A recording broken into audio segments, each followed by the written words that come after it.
My name is Kelly Erlacher. I'm the Director of Marketing at Lewis, Longman & Walker. We welcome you to today's Lunch and Learn about riparian rights in Florida.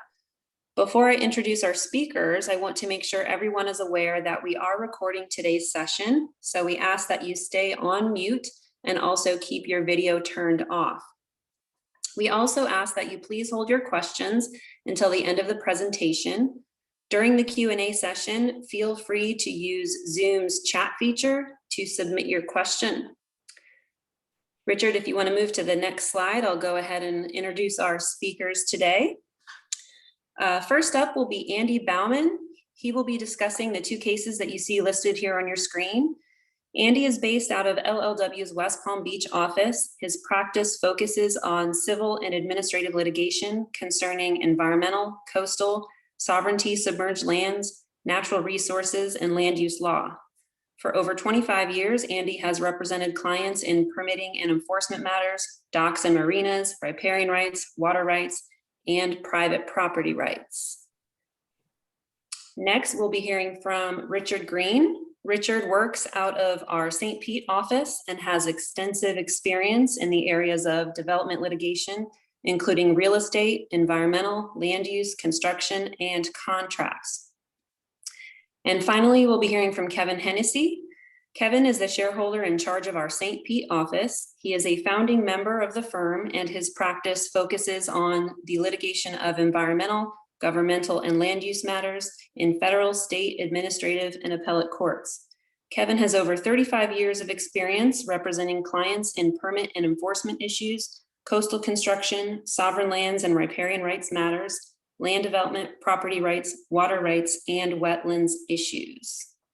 So with that, I will turn it over to Andy to kick off the presentation today. Thank you. I'm here today to talk about a pair of cases, Pirtle versus Voss, which goes back to 2012, 2013.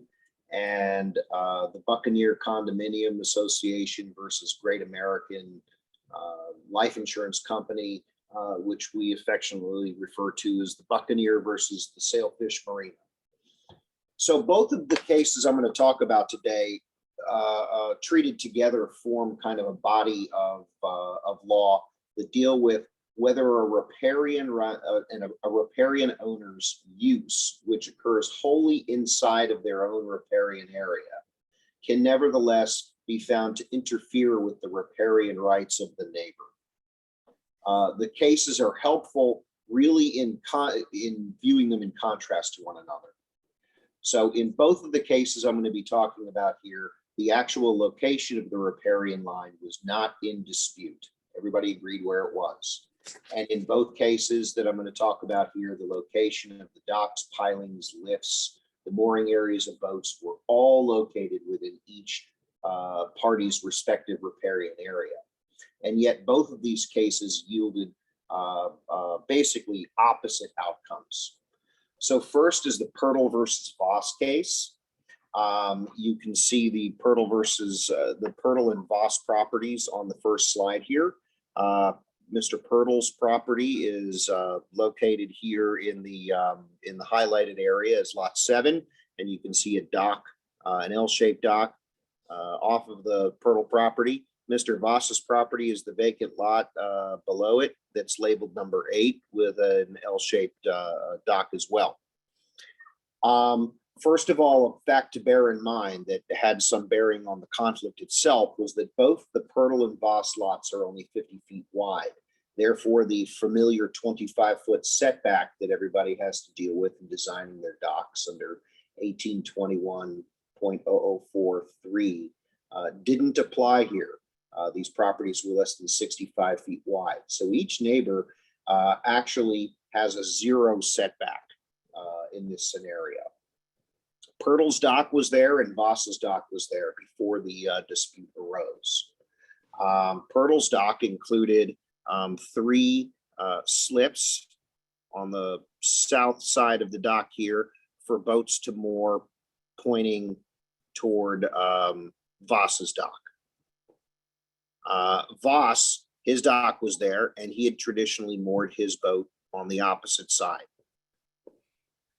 The dispute, if we can move to the next slide, the dispute arose when Mr. Voss applied for and obtained a permit to install 5 mooring pilings, basically set right on or just a couple of inches off of the riparian line, kind of like a picket fence, if you will.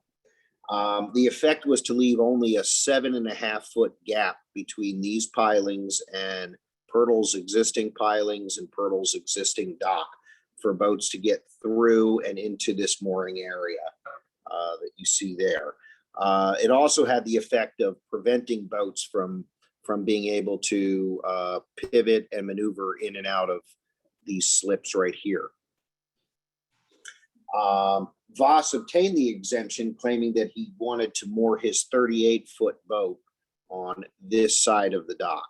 The pilings were in fact set 22, almost 23 feet to the north of Voss's dock. And again, there were 5 of them. Pirtle alleged that the pilings were interfering with his riparian rights, and Voss took the position that that was impossible because everything that Voss had constructed and had placed was all inside of Voss's riparian area and on Voss's side of the riparian line. However, the judge in this case ruled that the pilings, in fact, interfered with Pirtle's riparian rights despite that. And the question was for today is why. So the judge, among other things, cited to Johnson versus McGowan, MCGOWAN,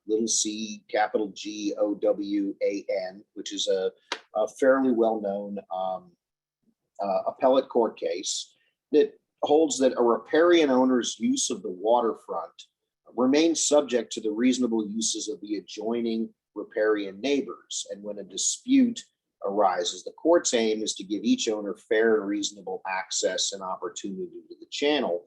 And the judge felt that under this, or ruled that under this scenario, that had not happened. The question here turns on reasonableness and the reasonableness of each neighbor's uses. So 5 facts in this case turned against Mr. Voss here, even though everything was installed on his side of his own riparian line. First, the Pirtle Marina, which is located at the top of the drawing, had been there since the 90s and remained unchanged. And second, Voss had always moored his boat on the other side of his dock. More importantly, he had, well, not more importantly, but he had always moored his boat without the need of mooring pilings, had never expressed any kind of a need. But even more so, Voss's dock did not need mooring pilings for his 38-foot boat that were 23 feet away from his dock. And he certainly didn't need 5 of them. And so therefore the pilings were further away from the dock than were proven to be in any manner necessary, and there were way more of them than he needed. And then finally, it was shown at the trial that the pilings made it impossible for all but basically a 13-foot Boston whaler or something like that to get in and out and use Pirtle's dock. Essentially, Voss was taking the position that this area here is his riparian area, and Voss would need to operate entirely within his riparian area. And Voss had no right to cross any portion to get, the Pirtle had no right to cross any portion to get in and out. Ultimately, the infringement upon Pirtle was found to be unreasonable, and therefore the use that Voss was proposing was found to be unreasonable and an unreasonable interference upon Pirtle's riparian rights. It's an interesting case. It's a fairly unusual circumstance. If we fast forward now 5 years and to the next slide, we get the, oh, I'm sorry, thank you. I forgot about that slide.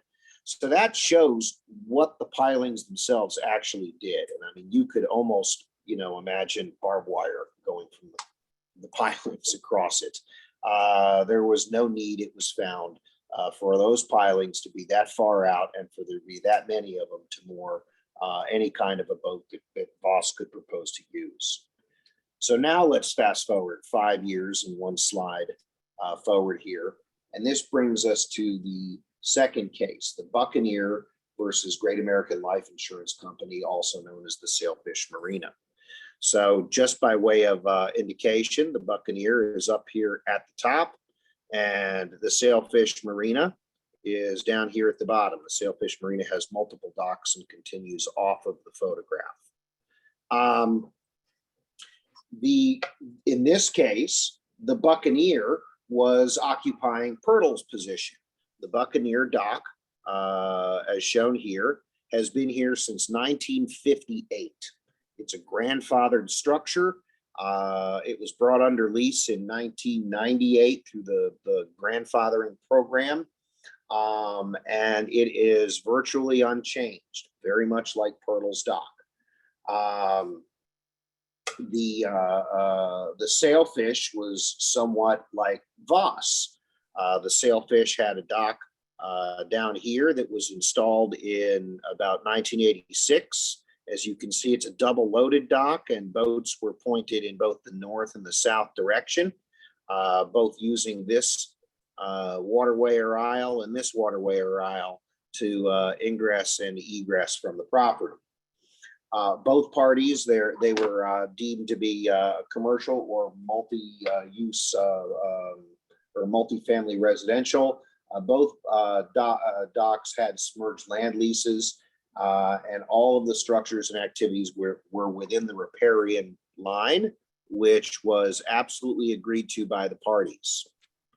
The one key difference here is that because of the size of the properties, the 25-foot setback was in effect and is in effect here. So everybody has to keep their leases, their pilings, and their boats 25 feet back from that riparian line. Another difference between what Voss and the Sailfish were proposing in this case was that the Sailfish was proposing to remove the dock that you see in the aerial in favor of this black crosshatch dock, which, as you can see, basically runs across the bow of the mooring area in the vicinity of the Buccaneer dock. Unlike Voss, who was basically projecting or extending his activities considerably out toward the riparian line, the Sailfish was not. In fact, they were going to remain in this area within their already existing submerged land lease, as we'll see in the next slide. But the Buccaneer, unlike Pirtle, while the dock had not changed, the Buccaneer had decided to moor larger and larger boats since the dock had been in place in this south side of the dock. The boats had grown substantially. So that was a key difference between them. But again, the case turns on reasonableness. So if we can move to the next slide, there it is. So a little better picture. And one thing to note, this pale blue line that you see in here is the Sailfish Marina's pre-existing 1986 lease. You can see that the proposed dock was actually in the vicinity of the Buccaneer, further back from the Buccaneer than where the Sailfish was mooring boats, and the bows of those boats would or could extend to. The 25-foot setback was being honored, and in fact, in the vicinity of the Buccaneer dock, 35 feet was even being allowed. The Buccaneer's main complaint here was that there is a standard in marina design of 1.5 times the length of the vessel to provide an adequate industry standard turning radius, if you will. And they were mooring boats now at this point up to 70 feet in length. The Buccaneer boats had grown so large, in fact, that the Buccaneer actually had to modify its original lease to extend it further south because they were running into issues with DEP continually coming back to them that their boats and, in fact, pilings that they installed were extending outside of the lease toward the Buccaneer. So they had intensified their use over what had been traditional, which made them a little different than Purtle. The other key point here was that the sailfish was not trying to prevent anyone from crossing into any portion of its riparian area. It had left open the 25-foot setback area, and in fact, more of that 25-foot setback area. What was happening was that the Buccaneer, by its desire to more larger and larger boats, had engaged in the practice where these boats would maneuver out and find spaces between the boats across them to nose into so they could make a turn and then motor out. And in fact, it was testified, would commonly use empty slips at the dock whenever they were available for any additional amount of room. And so it was testified that to use these very large boats over, say, 50 to 55 feet in length, that they would virtually depend upon the use of areas inside of the sailfish's mooring area, inside of the sailfish's lease, and in fact, empty slips inside of the sailfish's docks. One captain, in fact, testified that when he pulled his 65-foot sport fisherman out of the slip, he would nose into the spaces on the other side, between the boats on the other side, and quote, could shake hands, unquote, with the guy on the sailboat across from him. The judge found that this was just unreasonable.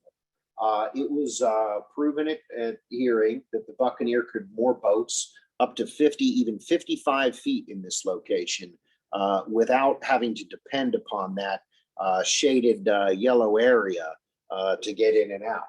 It was just that the Buccaneer simply wanted to moor even larger boats. Unlike Purtle, who could get virtually no boats out, this was a question of mooring even bigger boats because you desired to. And that's a very important point here, because it was pointed out that your riparian rights do not go so far as to guarantee you the right to moor any specific type or sized boat in your riparian area, or even to build any particular type of dock to house that boat. Merely that you have a right of reasonable access weighed against your neighbor's right of reasonable access. And like I said, Sailfish was not trying to exclude people from crossing their riparian area at all. In fact, they were leaving it open to the Buccaneer. No mooring would occur on this side of the Sailfish's dock, and it's protected by fences and all kinds of things to prohibit mooring in that area. Rather, it was determined that the Buccaneer was actually trying to establish a superior right over the Sailfish's lease area and riparian area in order for the Buccaneer to use its own riparian area to moor larger and larger boats. So in this case, unlike Voss versus Purtle, we find the case where the equivalent of Purtle loses. And it loses because the use is found to be unreasonable in light of the surrounding area. The Sailfish's right was or use was determined to be reasonable, and essentially the Buccaneer was engaging in an activity kind of akin to trying to fit an RV into your single car garage by using your neighbor's side yard to do it. In the end, what the two cases demonstrate is that even though you are in your own riparian area, it's accepted that every action in your riparian area will cause some degree of interference on your neighbor, just as any action in your neighbor's riparian area will cause some degree of interference upon you. But the question is your activity reasonable versus theirs? Is it justified? Is the design justified or excessive? Is the use justified or excessive on either side of the line? And that is the way that these disputes between activities going on inside of riparian areas remain resolved to this day. So the Pirtle and the Buccaneer case really have to be evaluated almost like opposites in a spectrum in helping you evaluate whether your use is reasonable or not. You have a 25-foot setback. And again, the rule of thumb is probably that if you're designing a use that needs more than the 25-foot setback on your neighbor's property, you're doing it at your own risk. And that's probably the best lesson out of the two cases. With that, we're going to turn to yet another saga, this one dealing with what happens when these areas are privately owned and what kind of rights pass to the riparian owners. And for that one, we have Mr. Green here to talk. Thank you, Andy, and good afternoon, everybody. We are going to talk about what I've termed the 5F LLC saga. And you see my little quote there, one company's quest to profit from submerged lands ownership. This does have somewhat of a long history, but here on this screen, I have a snapshot of the area. This isn't the entire area, but what you'll see is you have obviously some lands here, the little fingers, and then you have obviously submerged lands in this area, which we're going to be focusing on, and in this area here that we're focusing on. But this gives you an idea of where we're talking about. This is in Lee County. And next slide here. All right, so some highlighted history. If you go back 70, 80 years, Boca Grande Island, which you were just looking at, that was wholly owned by the state of Florida. Okay, and Sunset Realty Corporation, they came in and they purchased the lands that were, not submerged, and they also in the late 50s began purchasing some of the submerged lands. Okay, so essentially the state of Florida was divesting itself of all of this area. Sunset Realty Corporation and some successors, they filled some of those lands, make some more area to develop, so that they could obviously put some private residences in the area and have waterfront properties, essentially, is what they would be advertised as. As you get into the 80s, late 70s, 80s, Sunset began selling off their interest. Eventually, all of that interest vests with FFF LLC. And then subsequently, later in the 2000s, the ownership goes into 5F LLC, obviously, notwithstanding the private ownership that takes place in the interim. Now down here, the slide says 5F LLC has acquired additional submerged lands. That's also their predecessors. 5F became owners in the 2000s. So since the 1990s, some more submerged lands areas were acquired from the state. So for purposes of this discussion, 5F LLC is the undisputed owner of the submerged lands around portions of Boca Grande Island. Okay, so what happened? Right here, you'll see this is the dressings right there. They own that house there. In 2010, the dressings sought a permit to build a pier. They got that. They were seeking permits from the county as well as DEP. At that time, FFF LLC owned the submerged lands in this area, and you can actually see the pier. Circle, you can actually see the pier that's there. The dressings were granted their permits. FFF LLC was not involved. The dressings didn't seek their permission, didn't get their consent. DEP didn't ask for it, neither did Lee County. Okay, and then the dressings, okay, so if they actually got to build that pier, they pursued that, that pier would be constructed over the submerged lands eventually owned by 5F LLC. Okay. So 5F LLC demanded compensation from the Dressings, who outwardly refused. Okay. After the pier was built, 5F, claiming that the Dressings were trespassing on their land, sued the Dressings in order to, one, obtain the compensation they believe they were owed, but in the alternative, have the Dressings remove the pier.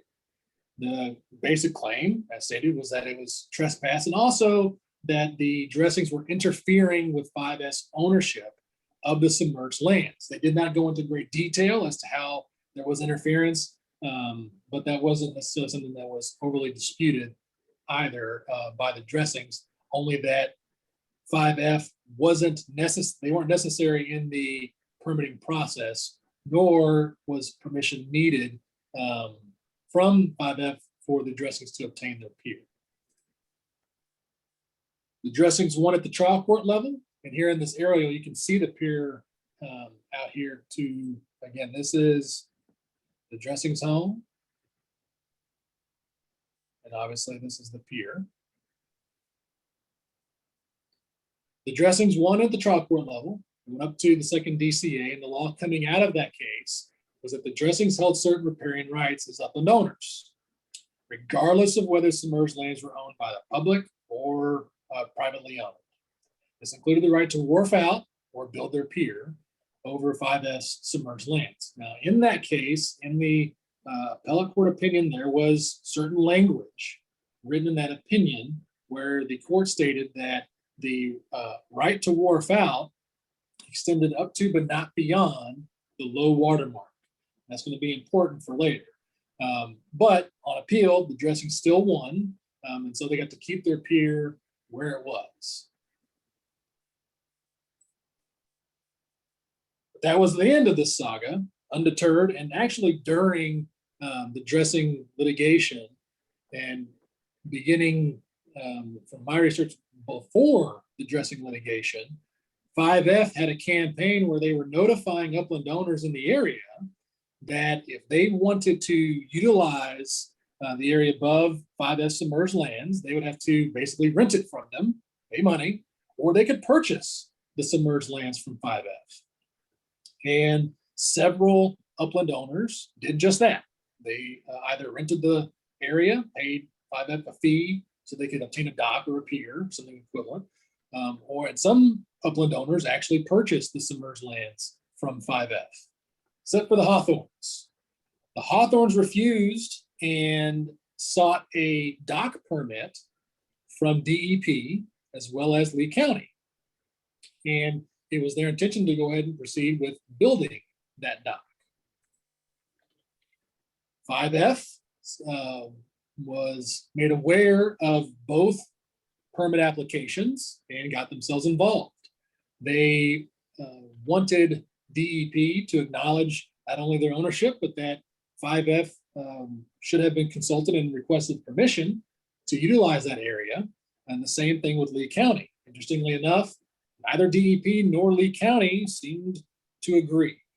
And both proceeded to issue permits to the Hawthorns to build their dock. In this particular instance, the Hawthorns were seeking to build their dock out to the point of navigability. That point was well beyond the quote low water mark. So 5F, not succeeding with DEP or Lee County, went ahead and sued the Hawthorns in circuit court, again claiming, seeking an injunction and claiming that the Hawthorns dock would trespass upon their land as well as interfere with 5F's use of the submerged lands. In this lawsuit, 5F got a little bit more detailed as to how that this dock would interfere, and this description of the interference played more in terms of the dock extending further out into the water. And as such, they were able to demonstrate that 5F probably had a little less ability to utilize the submerged lands for certain elements. Now, Hawthorns won at trial court, and so it goes up on appeal. At the appellate level, although 5F continued the argument that this was a trespass on their land and that it was also an interference. You had the dressing decision where it said there was the riparian right held by the upland owner to wharf out. So in the Hawthorne appeal, 5F focused on that language from the dressing opinion that said that the right to wharf out, but not beyond the low water mark.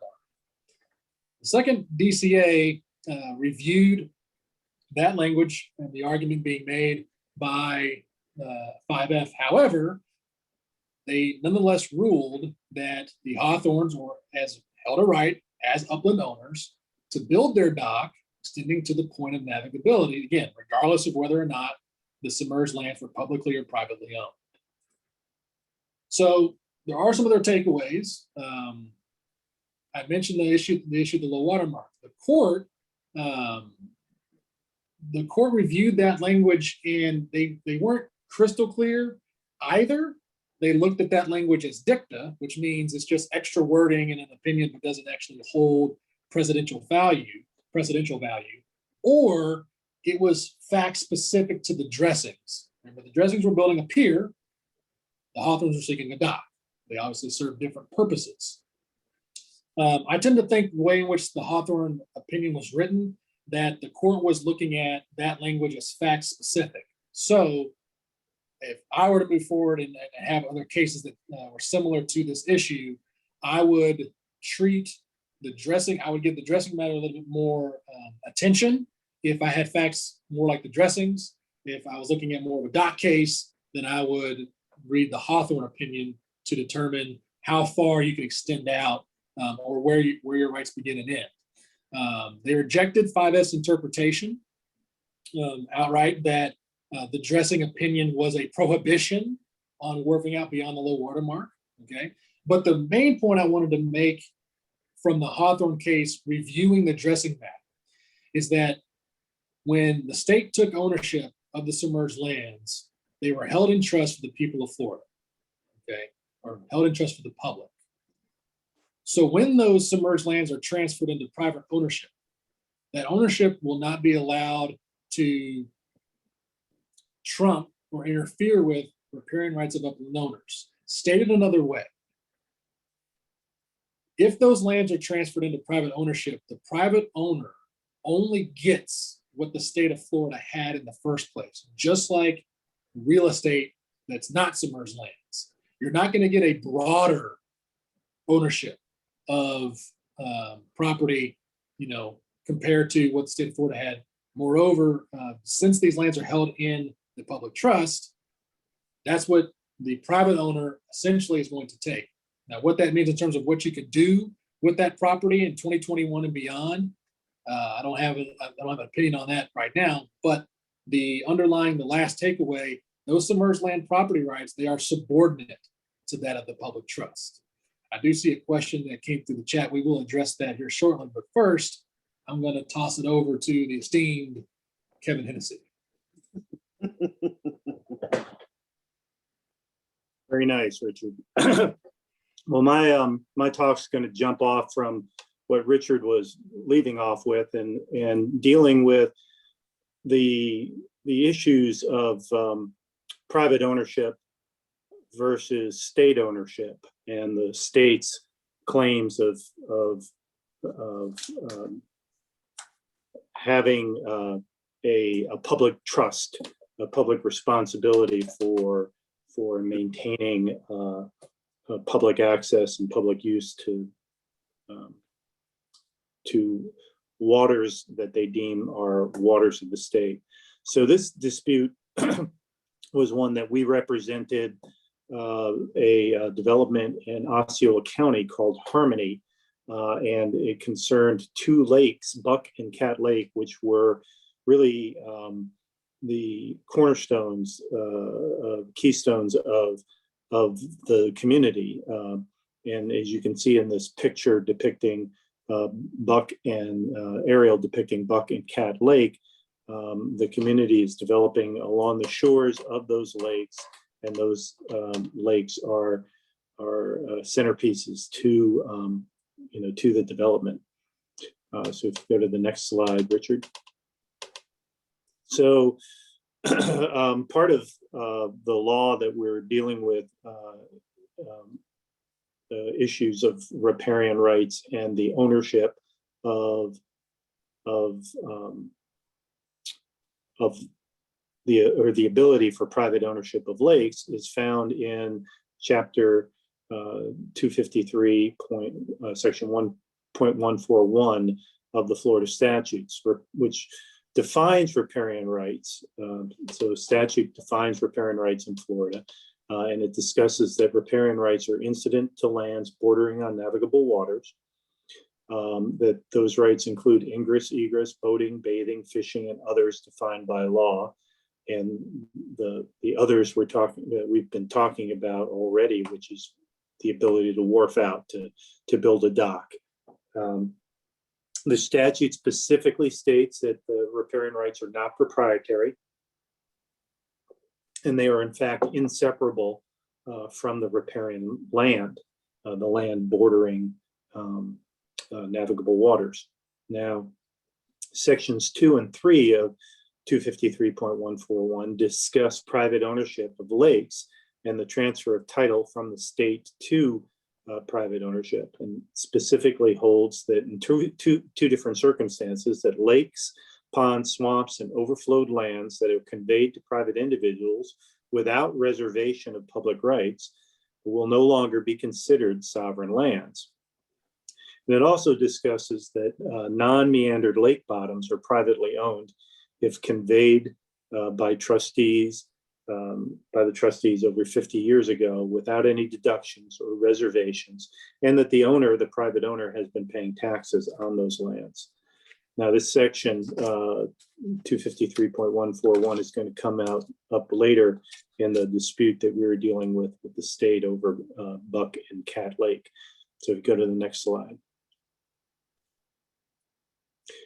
So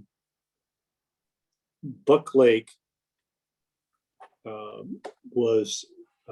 Harmony was in the process of obtaining some modifications to facilities along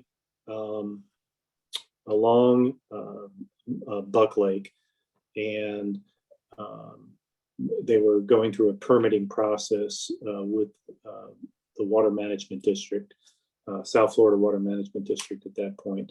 They had also recently adopted a lake license agreement between the owner of the property, which was Birchwood, and the Harmony CDD, which restricted the use, that lake license restricted the use of the lake, and specifically stated that any use of the lake couldn't conflict with the adopted lake regulations.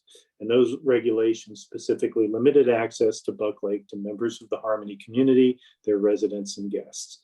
It also specifically stated that you couldn't use combustion engines on the lake, nor could you put your own private watercraft onto the lake. The watercraft on the lake were limited to those being provided by the owner or the CDD. So this got, frankly, a lot of owners or members of the community upset. Someone got the idea of getting the state involved, and that raised the question of public rights to use the lake beyond what the private owner was willing to allow. So next slide. So these are some facts that were supporting our argument that Buck and Cat Lake were privately owned and no longer sovereign submerged lands. Of course, we cited to 253, but we also took note of the fact that all the property along the lake was owned in single ownership, privately owned in single ownership, that lake improvement permits had been obtained by the community from the South Florida Water Management District and the DEP. And those permits actually had specifically acknowledged that the lake was wholly owned by a private entity, and went so far in one of the permits to state that the activities are proposed to occur within the littoral zone of Buck Lake. Buck Lake is wholly owned by the applicant and is not claimed as sovereign submerged lands. So there was previous recognition of private ownership that was now being ignored in the dispute with the state. The landowner had paid taxes on the lake bottom, but probably most significantly, and amazing that the state continued to fight with us for some time about ownership, was that there was a prior Florida Supreme Court decision declaring these lakes private.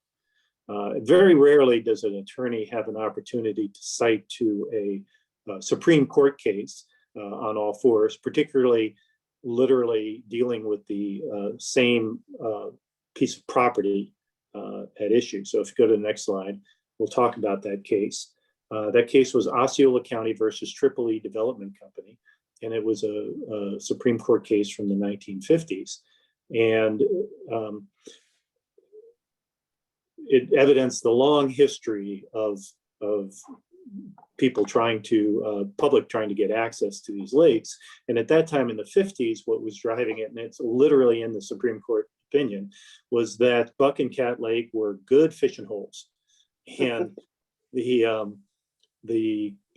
county, based on, I guess, pressure from local fishermen, were suing the landowner for a right-of-way across their fields, it was ranch land at that time, right away to the shores of the lake for access to the lakes, specifically and admittedly for fishing. The Supreme Court determined that the lakes were privately owned and that no public purpose supported the condemnation, and adopted, there was a split of authority at the time in different states across the country, but the Florida Supreme Court adopted the rule that where all lakefront property is held by a single owner, a lake can be privately owned by that party, and the public can be excluded from such activities as boating or fishing. Next slide. The states continued to argue that these lands were sovereign submerged lands, and in large part they were basing it on the fact that the lakes were currently navigable and appeared to be natural, unimproved lakes, and so argued that they were likely navigable at the time of statehood, which is the significant date for determining the question of navigable waters. It is, you go all the way back to 1845 when Florida became a state to determine, what were these riparian lands that the state took when it became a state. The department also argued that the Supreme Court case was not binding because the trustees were not a party to the prior litigation. They were making this argument despite the fact that you don't have to be a party to be subject to binding precedent, but not only that, that they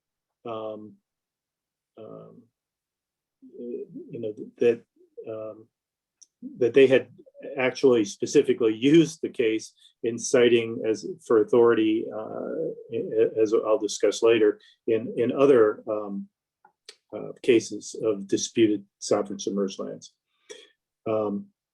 They also argued that the deeds did not specifically include the submerged lands, and then relied on the Coastal Petroleum Company versus American Cyanamid case, which is cited on the slide, which held that sovereign state lands cannot be conveyed without clear intent, and the state must retain public use of waters.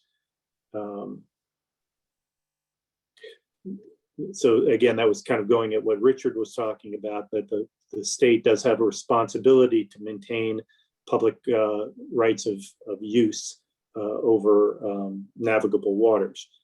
If we go to the next slide.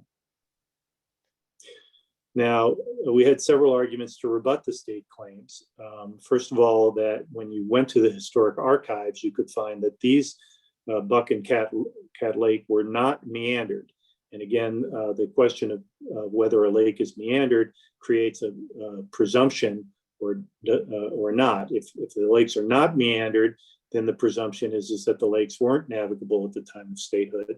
When they were if they were meandered, then there would be a presumption in favor of finding that the lakes were navigable at the time of statehood. In this case, the lakes were not meandered, as the archival documents showed.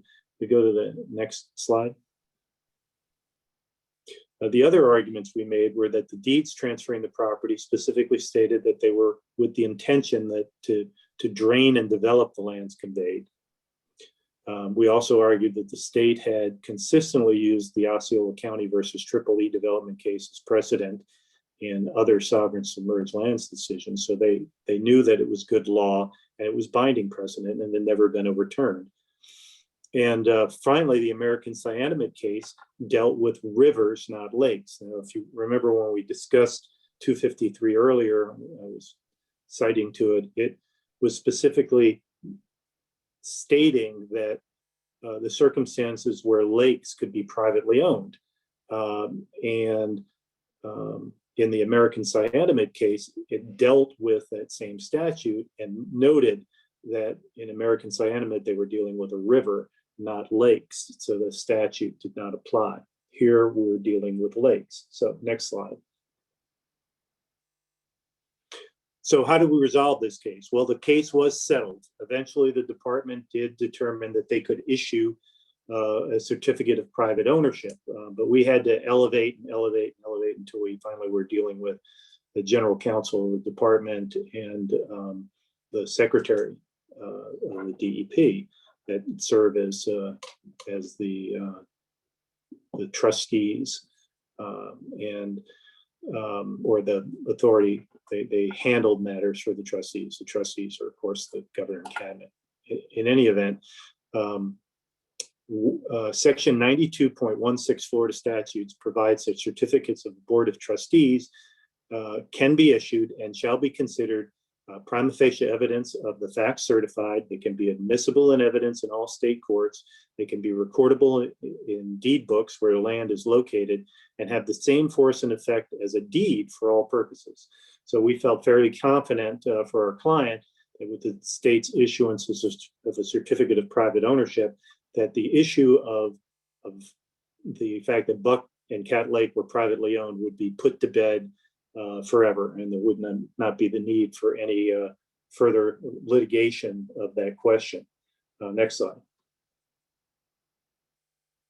The specific issuance of the specific certificate in this case declared that the state had no title interest in Buck and Cat Lakes. They based it, determined that they wanted to base their certificate on the Supreme Court decision, which had not been overturned, and the chain of title recited in the certificate, which clearly showed the uniform ownership in private hands since the transfer from the state. And you can find this certificate recorded in the public records of Osceola County at book 4693, pages 1970 through 1989. And with that, I think we'd open it up to any questions that anyone may have. Thank you. So there was a question asked a little bit earlier.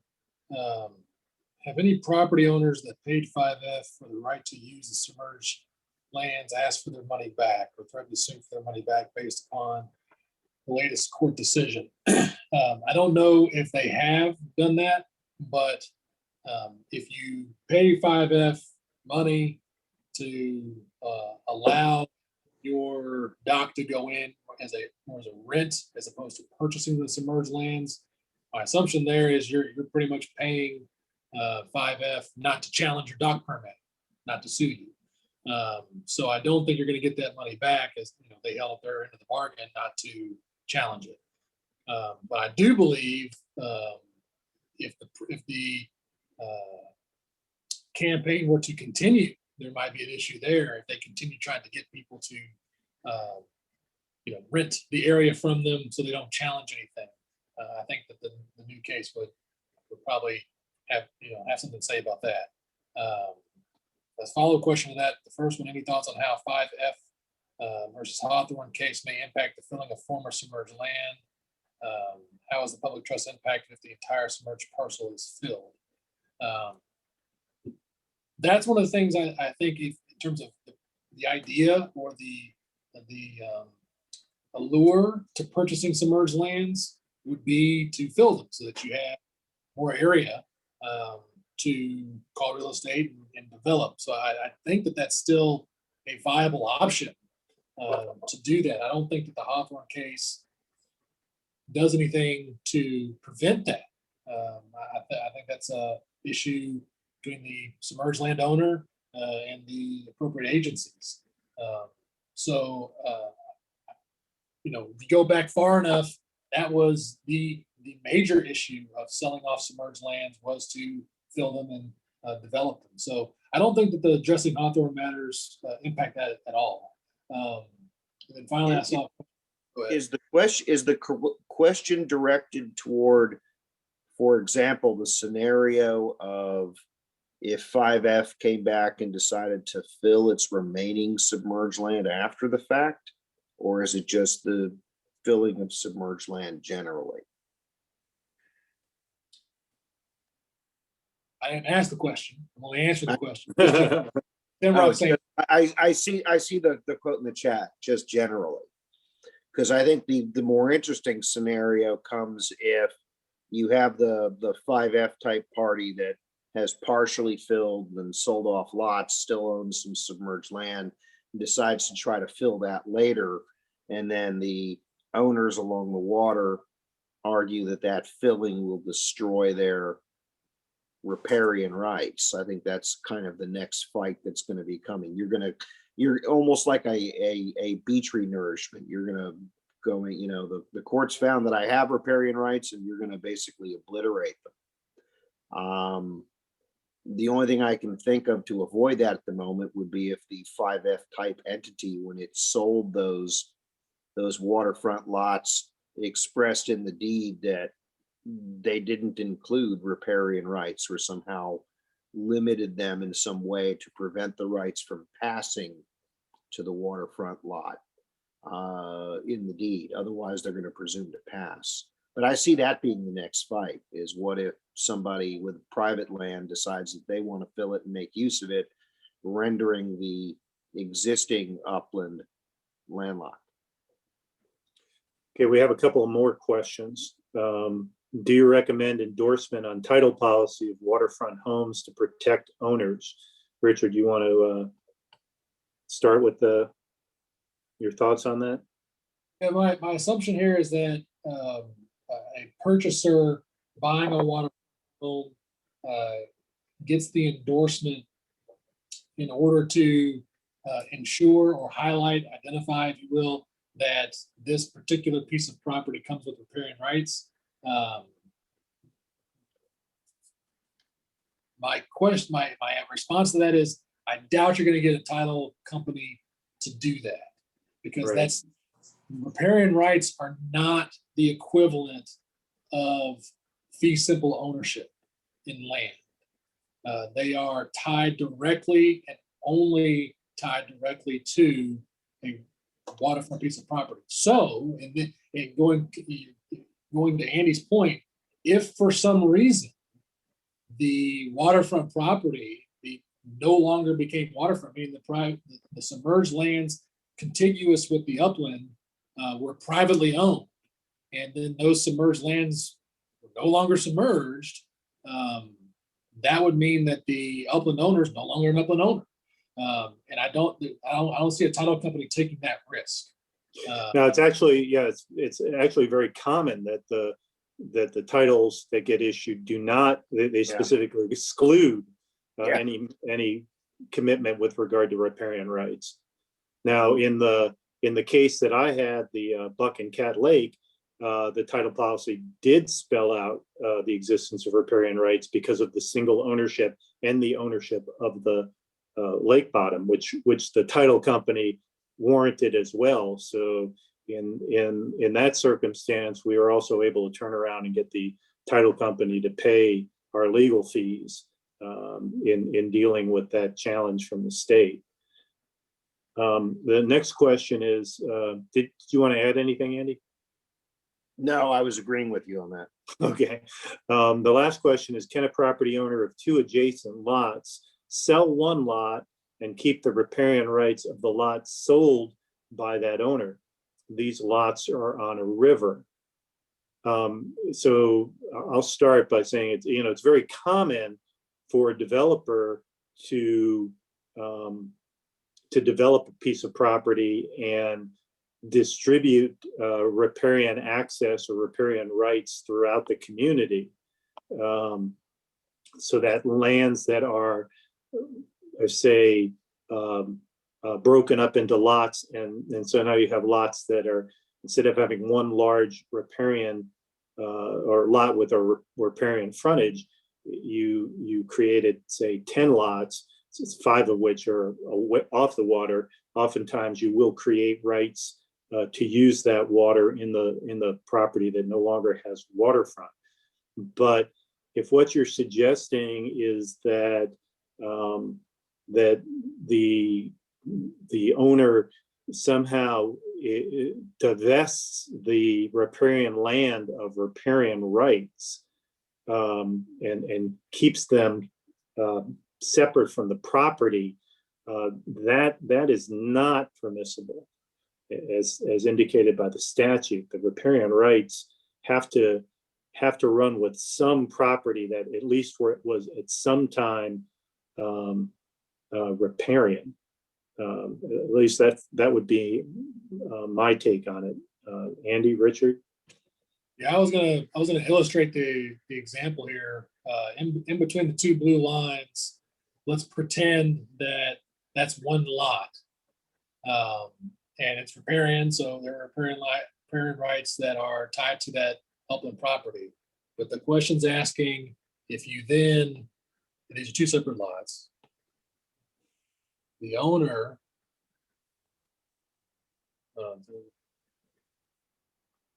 then sells off, let's say this one. The question becoming, does that owner who still owns this lot keep the riparian rights in this area? I think is the question being asked. And my answer to that is no. And the reason being is that these riparian rights, where the arrow is, are, and let's not talk about riparian lines. This is a crude drawing. No one hold me to the lines as I drew them, but riparian rights are incidental. They're tied to the upland property. Ergo, this property owner here has the riparian rights to the riparian area, is where the arrow is indicated. Andy? I could find a way around it. Well, I think if the owner of the lot that you had shown in red, if he also owned blue, he could convey the riparian rights of that property to the blue lot and then sell the lot and specify in the deed, absent the riparian rights or not including the riparian rights.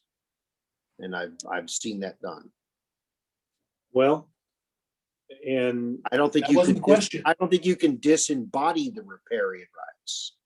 well, and I would say that ultimately, though, in a dispute between the two property owners, which are still clearly both on the water, as Richard was saying, in terms of drawing riparian lines and establishing riparian rights, that's going to go to a circuit court. And the circuit court's equitable powers are going to deal with that in an equitable fashion to try to allocate reasonably riparian rights among both property owners. So I would be surprised that you would, in a dispute, that you would find a court that would divest one waterfront property owner of all riparian rights to the benefit of an adjacent property owner that sought to maintain the riparian rights. And again, I would repeat with Richard that the riparian rights are incident to the riparian land. In Richard's case, the 5F case, what you were talking about is ownership of submerged property and somebody trying to exclude based on that ownership of submerged property and try try to defeat riparian rights because of ownership of the submerged land. Well, there's one thing I want to say here before we wrap up, and that is I'm being tested by one of the experts. I should say expert. One of the esteemed practitioners in riparian rights, Wayne Flowers. I'm going to call you out for questions directly. It's like the professor questioning the student. We're being set up. So I wanted to point that out. And Cindy Hayden said they had a developer do that, took riparian rights and has floating marina. So I guess people are trying to do that, but I do agree that there's an issue of the circuit court weighing in there. So and that's a good question. That's a good question. We have our opinions. Legal minds differ, I guess. With no other questions, I know that we're over and we want to respect everyone's time. So I have to say, it's always a pleasure that you all join us for these, and we really appreciate it. We hope that the information is fresh, interesting, and that you take something away. So feel free to leave a comment. If you ever have questions, if you want to look into something further, if you have issues, you should have our contact information. Maybe that's on the last slide. See here. Well, and I'd like to add that the difficult questions being asked, your best answer is to hire an attorney like Andy or Richard or me, because as Andy artistically spoke about, he can win on both sides of the riparian rights line. I feel strongly both ways. That's right. So yeah, so this is, I think it was mentioned at the beginning, and I'll let Kelly, who's the expert, weigh in just in case I say anything incorrectly, but this is being recorded. So if for any reason you wanted to take a look back at it, it'll be on our website.